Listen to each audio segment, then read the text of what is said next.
Jaya Radha Madhava Jaya Kunja Vihari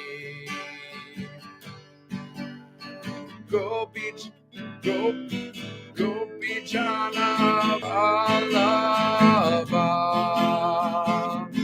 Jaya Girivaradari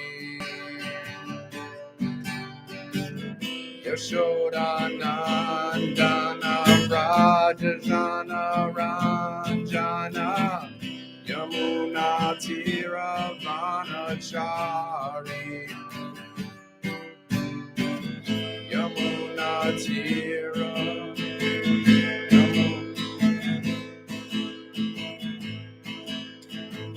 Oh, Raj, I forgot the words. Yashoda Nandana Rajajana Ranjana Yamuna Tiravanachari Jaya Radha Madhava Jaya Kunja Vihari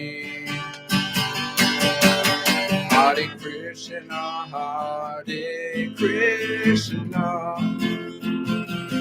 Krishna Krishna Hare Hare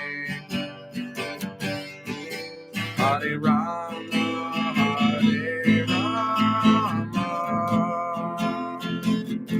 Rama Rama Hare Hare Hare Krishna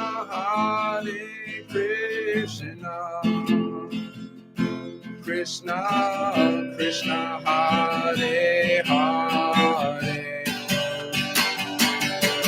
Hare Rama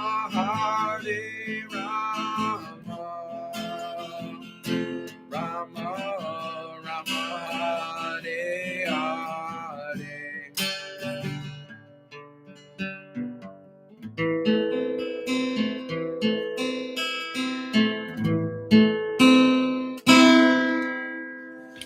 Hare Krishna, Krishna Krishna, Hare Hare, Hare Rama, Rama Rama, Hare Hare. Om Namo Bhagavate Vasudevaya, Om Namo Bhagavate Vasudevaya, Om Namo Bhagavate Vasudevaya.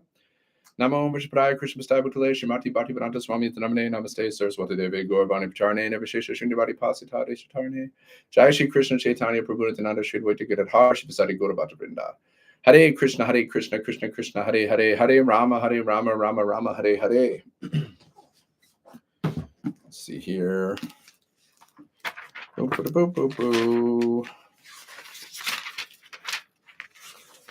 Krishna,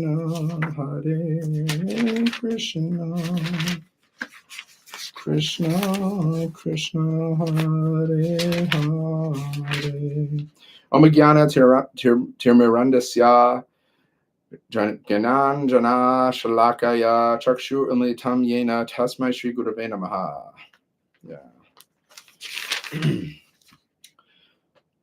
Pancha Kalpa Tarubhyascha Kripa Sindhubhyeva Cha Patitanam Pavanebhyo Vaishnavyo Namo Namaha. Hare Krishna. Okay, we're reading from Bhagavad-Gita As It Is. If you're new here, my name is Dan. I'm a former Marine, Semper Fi, and I'm a former monk. Om. And I would just help people, build online businesses, and I also help people become more Krishna conscious. So, I'm a jack of all trades. I don't just do one thing, I do many things. So chapter 1, observing the armies of the battlefield of Kurukshetra, text number 1. Dhritarashtra Uvacha, Dharmashetra Kurukshetra Samaveta Yuyutsava, Mamaka Pandavaschaiva Kim at Kurvata Sanjaya. Dhritarashtra, King Dhritarashtra, word for word translation. Uvacha said, Dharmashetra in the place of pilgrimage, Kurukshetra in the place named Kurukshetra, Samaveta assembled, Yutsava, desiring to fight. Mamaka, my party's sons, Pandava, the sons of Pandu, Cha and Eva, certainly Kim, what? Akurvata, did they do Sanjaya, O Sanjaya? All right. Translation: Dhritarashtra, O Sanjaya, after assembling in the place of pilgrimage at Kurukshetra, what did my sons and the sons of Pandu do, being desirous to fight? Purport: Bhagavad Gita is the widely read theistic science summarized in the Gita Mahatmya, glorification of the Gita. There it says that one should read Bhagavad Gita very scrutinizingly with the help of a person who is a devotee of Sri Krishna and try to understand it without personally motivated interpretations. The example of clear understanding is there in the Bhagavad Gita itself, in the way the teaching is understood by Arjuna, who heard the Gita directly from the Lord. If someone is fortunate enough to understand Bhagavad Gita in that line of disciplic succession without motivated interpretation, then he surpasses all studies of Vedic wisdom and all scriptures of the world. One will find in Bhagavad Gita all that is contained in other scriptures, but the reader will also find things which are not to be found elsewhere. This is the specific standard of the Gita. It is the perfect theistic science because it was directly spoken by the Supreme Personality of Godhead, Lord Sri Krishna. The topics discussed by Dhritarashtra and Sanjaya are described in the Mahabharata. The topics discussed by Dhritarashtra and Sanjaya as described in the Mahabharata form the basic principle for this great philosophy. It is understood that this philosophy evolved on the battlefield of Kurukshetra, which is a sacred place of pilgrimage from the immemorial time of the Vedic age. It was spoken by the Lord when he was present personally on this planet for the guidance of mankind. The word Dharmashetra, a place where religious rituals are performed. It's significant because on the battlefield of Kurukshetra, the Supreme Personality of Godhead was present on the side of Arjuna. Dhritarashtra, the father of the Kurus, was highly doubtful about the possibility of his son's ultimate victory. In his doubt, he inquired from his secretary Sanjaya, "What did my sons and the sons of Pandu do?" He was confident that both his sons and the sons of his younger brother Pandu were assembled in that field of Kurukshetra for determined engagement of the war. Still, his inquiry is significant. He did not want a compromise between the cousins and brothers, and he wanted to be sure of the fate of his sons on the battlefield, because the battle was arranged to be fought at Kurukshetra, which is mentioned elsewhere in the Vedas as a place of worship even for the denizens of heaven. Dhritarashtra became very fearful about the influence of the holy place on the outcome of the battle. He knew very well that this would influence Arjuna and the sons of Pandu favorably because by nature they were all virtuous. Sanjaya was a student of Vyas, and therefore by the mercy of Vyas, Sanjaya was able to envision the battlefield of Kurukshetra even while he was in the room of Dhritarashtra. And so Dhritarashtra asked him about the situation on the battlefield. Both the Pandavas and the sons of Dhritarashtra belong to the same family, but Dhritarashtra's mind is disclosed herein. He deliberately claimed only his sons as Kurus, and he separated the sons of Pandu from the family heritage. One can thus understand the specific position of Dhritarashtra and his relationship with his nephews, the sons of Pandu. As in the paddy field, the unnecessary plants are taken out. So it is expected from the very beginning of these topics that in the religious field of Kurukshetra, where the father of religion, Sri Krishna, was present, the unwanted plants like Dhritarashtra's son, Duryodhana, and others would be wiped out, and the thoroughly religious persons headed by Yudhishthira would be established by the Lord. This is the significance of the word Dharmashetra and Kurukshetra. Dharmashetra and Kurukshetra, apart from their historical and Vedic importance. Text 2. Sanjaya Uvacha, Dristva tu Pandavanikam, Vyudam Duryodanas Tada, Acharyam Upasangamya, Raja Vachanam Abrivit. Sanjaya, translation. Sanjaya Uvacha said, Drishva, after seeing, two but Pandava Anikam, the soldiers of Pandavas, Vyudam arranged a military phalanx, King Duryodhana, Tada at that time, Acharyam, the teacher, Upasangamya, approaching nearby, Raja the king, Vachanam, words, Abrivit spoke. Bhagavad Gita, Ki Jai. Okay, now let's read from the Bhagavatam, shall we? Srimad Bhagavatam, Ki Jai, Hare Krishna. Srimad Bhagavatam, first canto. Okay, Canto 1, Chapter 7, purport of text 11. The title of this chapter is called The Son of Drona Punished. Okay, let's read this. Okay, let's read about the mystic powers. Let's go back a page. Okay, as far as the mystic powers are concerned, they are 8 in all, such as to become the minutest in form, to become weightless, to have anything one desires, to lord it over the material nature, to control other living entities, to throw earthly globe planets in outer space. Whoa! That's a mystic power. You can throw a mystic power is you can throw earthly globes into outer space. You can throw planets into outer space. So a lot of people want these, they want these mystic powers, right? They want to be smaller than the smallest, weightless, to have anything one desires. You probably want to have that power, don't you? To lord it over material nature. These mystic powers are mentioned in the Bhagavatam. The forms of liberation are 5 in number. Therefore, unalloyed devotion means service to the Lord without the desire for the above-mentioned personal benefits.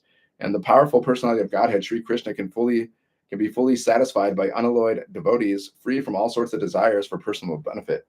So if you want to fully satisfy Krishna, you got to become free from all sorts of desires for personal benefit. Now that just takes time and practice. Okay, nobody expects you to be perfect overnight, right? We expect other people to be perfect, but we don't expect ourselves, right? That's how it is, right? Unalloyed devotional service of the Lord progresses in different stages. Practice of devotional service in the material field is of 81 different qualities. And above such activities is the transcendental practice of devotional service, which is one and is called sadhana bhakti. When unalloyed practice of sadhana bhakti is matured into transcendental love for God, the transcendental loving service of the Lord begins gradually developing into 9 progressive stages of loving service under the headings of attachment, love, affections, feelings, affinity, adherence, following, ecstasy, and intense feelings of separation. The attachment of an inactive devotee develops up to the stage of transcendental love of God. Attachment of an active servitor develops up to the stage of adherence. And that for a friendly devotee develops up to the stage of following. And the same is also the case for the paternal devotees. Devotees in conjugal love develop ecstasy up to the stage of intense feelings of separation. These are some of the features of unalloyed devotional service of the Lord. According to Haribhakta Sudaya, the import of the word itam bhuta is complete bliss. Transcendental bliss and realization of impersonal Brahman becomes comparable to the scanty water contained in a pit made by a cow's hoof. It is nothing compared with the ocean of bliss of the vision of the personality of Godhead. The personal form of Lord Sri Krishna is so attractive that it comprehends all attraction, all bliss, and all taste, rasas. These attractions are so strong that no one wants to exchange them for material enjoyment, mystic powers, and liberation. There is no need of logical arguments in support of this statement, but out of one's own nature, one becomes attracted by the qualities of Lord Sri Krishna. So, based on our nature, we become attracted to Krishna, and one of the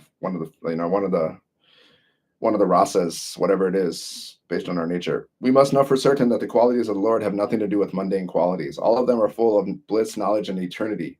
There are innumerable qualities of the Lord, and one is attracted by one quality while another is attracted by another. So people are attracted to Krishna, God, in different ways. Like some people are attracted to God in the conjugal love, like a gopi. Other people are attracted to God, Krishna, in the form of a gopa, like a friend. Okay, so we all have different attractions to the Lord based on our natures and our spiritual progress. Great sages, such as the 4 bachelor devotees, Sanaka, Sanatan, Sananda, and Sanat Kumar, were attracted by the fragrance of flowers and tulasi leaves anointed with the pulp of sandalwood offered at the lotus feet of the Lord. Similarly, Shukadeva Goswami was attracted by the transcendental pastimes of the Lord. Shukadeva Goswami was already situated in the liberated stage, yet he was attracted by the pastimes of the Lord. Okay, so some of us were attracted to different kinds of services, right? Like I'm attracted to Harinam Sankirtan. That was always my favorite service. That always attracted me the most. Public chanting and dancing always attracted me the most. Still does. It's my favorite. Okay, now some people, they prefer book distribution, or they prefer cleaning the temple, or they prefer making garlands, whatever, right? I just personally prefer Harinam Sankirtan, and it happens to be the Yuga Dharma, so it's a win-win for me. This proves that the quality of his pastimes has nothing to do with material affinity. Similarly, the young cowherd damsels were attracted by the bodily features of the Lord. The gopis were attracted by the bodily features of Krishna. And Rukmini was attracted by hearing about the glories of the Lord. Lord Krishna attracts even the mind of the goddess of fortune. He attracts in special cases the minds of all young girls. He attracts the minds of the elderly ladies by paternal affection. He attracts the mind of a male in the humors of servitude and friendship. Okay, so we're all like different living entities are attracted to Krishna in different ways. The word Hari conveys various meanings, but the chief import of the word is that he, the Lord, vanquishes everything inauspicious and takes away the mind of the devotee by awarding pure transcendental love. By remembering the Lord in acute distress, one can be freed from all varieties of miseries and anxieties. By remembering the Lord in acute distress, one can be freed of all varieties of miseries and anxieties. So if you're in distress, think of Krishna, chant Hare Krishna. Gradually, the Lord vanquishes all the obstacles on the path of devotional service of a pure devotee, and the result of 9 devotional activities, such as hearing and chanting, becomes manifested. By his personal features and transcendental attributes, the Lord attracts all psychological activities of a pure devotee. Such is the attractive power of Lord Krishna. The attraction is so powerful that a pure devotee never hankers for any one of the 4 principles of religion. These are the attractive features of the transcendental attributes of the Lord. And adding to this the word api and cha, one increases the imports unlimitedly. According to Sanskrit grammar, there are 7 synonyms for the word api.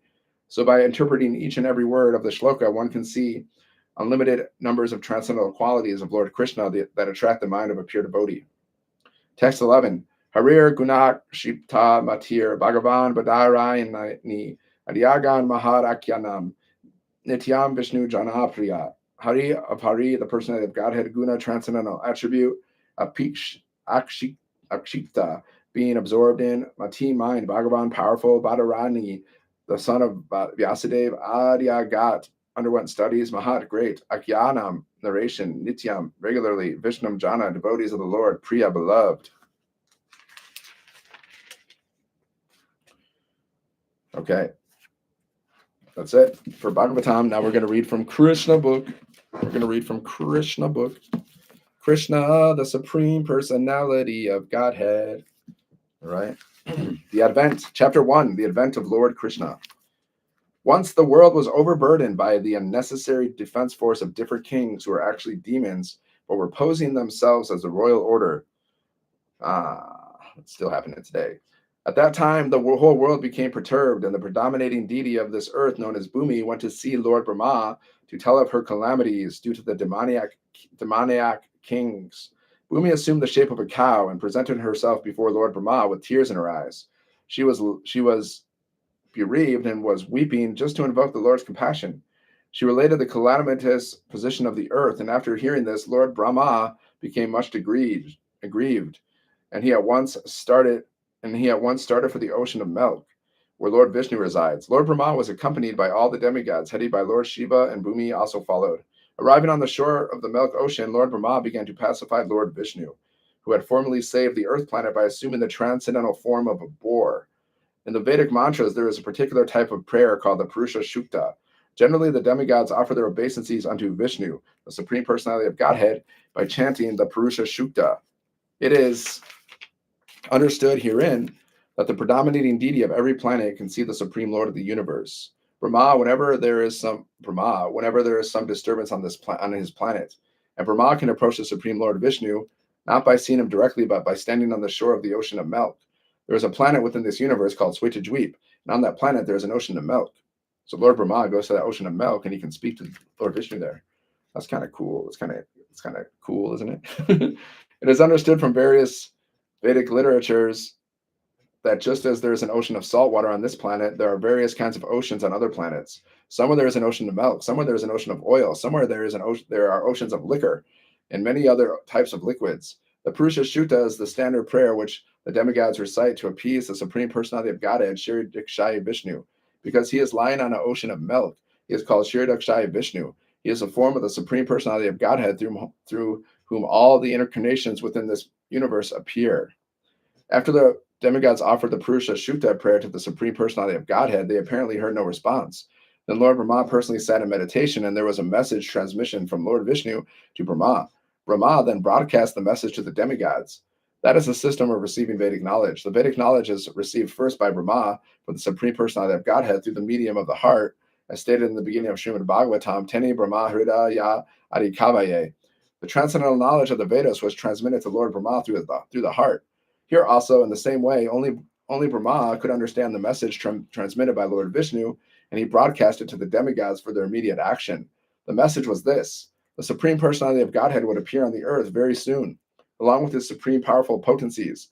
And as long as he remained on the earth planet to execute his mission of annihilating the demons and establishing the devotees, the demigods should also remain there to assist him. They should all immediately take birth in the family of the Yadu dynasty, wherein the Lord would also appear in due course of time.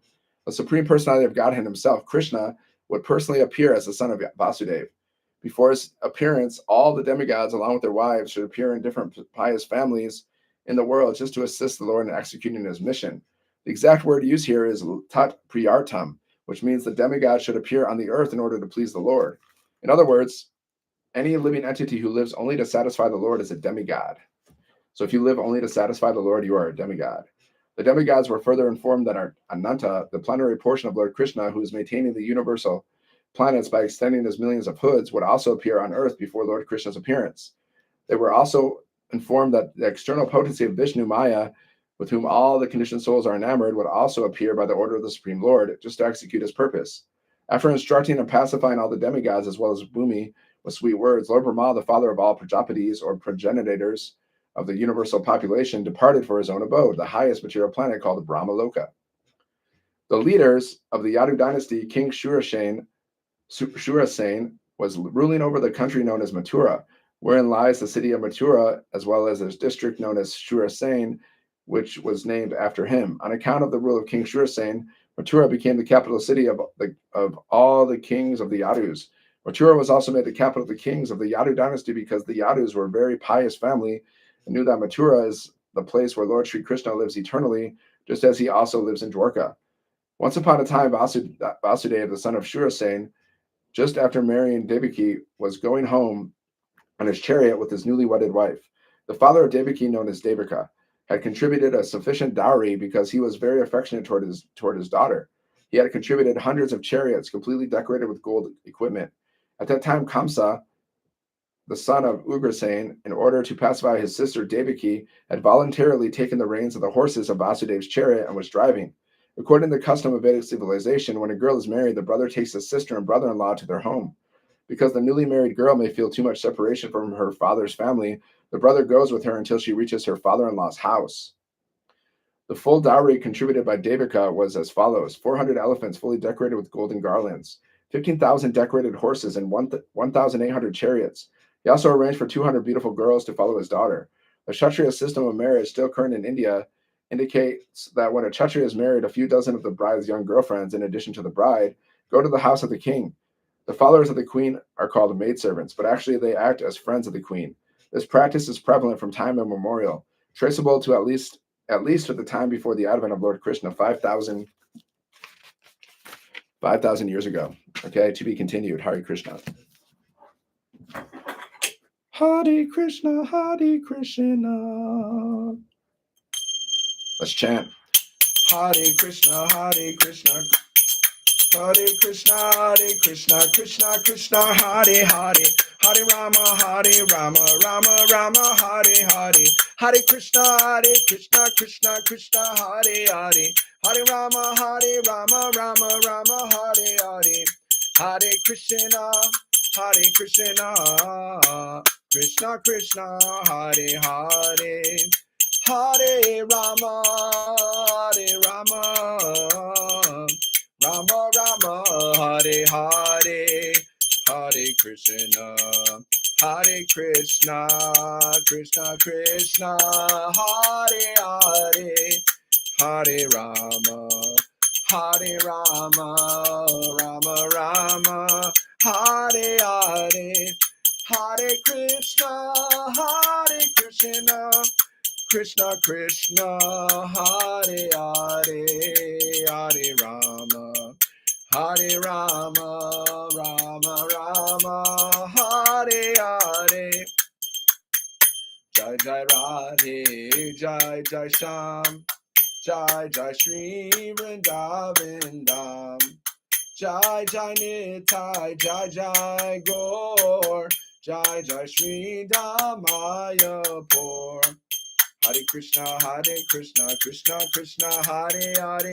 Hare Rama, Rama Rama, Hare Hare. Hare Krishna, Krishna Krishna, Hare Hare. Hare Rama, Rama Rama, Hare Hare.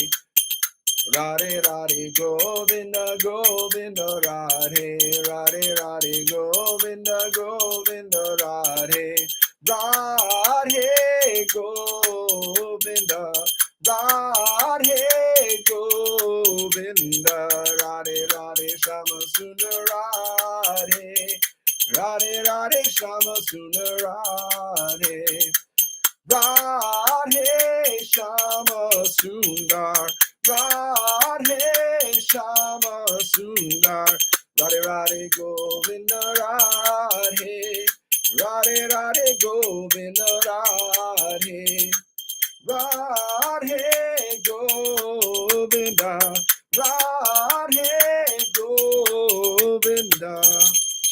Nitai Gaur Premanandi Hare Bo, Jai Gaur Nitai, Jai Krishna Balaram, Jai Radhe Shyam, Jai Giraj, Jai Tulsi Maharani, Jai Radhakun, Jai Shamkun, Jai Guru Pampara, Jai Jagannath, Jai Baladev, Jai Subhadra, Jai Gopal.